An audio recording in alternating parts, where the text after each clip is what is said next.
இந்த வாட்டி தான் ஃபஸ்ட் டைம் சில்வி அவளோட ரோஸ் எல்லாம் வச்சுருக்கா சாமிக்கு. எப்பயும் கொடுக்க மாட்டா. இந்த வாட்டி எல்லாமே அவள் கார்டனில் வந்த ரோஸ் அமாவாசைக்காக. தேங்க்யூ.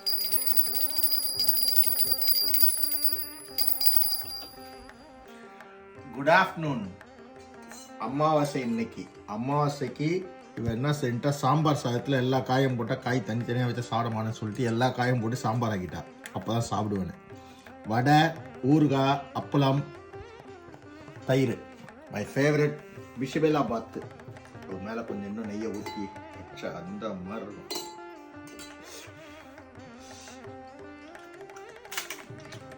சூப்பராக டேஸ்ட்டு. இதில் போட்டால் காய்கறிலாம் சாப்பிடுவேன்னு சொல்லிட்டு ஒரு நம்பிக்கை அவளுக்கு. அதனால் மொத்த காய் இதில் போட்டேன். கதம்ப சாதம் மாதிரி போட்டு சாப்பிடுறேன். தேங்க்யூ இல்லையா. God bless you everyone. God bless you. யாராவது ஒரு கடவுள் காப்பாற்றுறோம் நம்ம.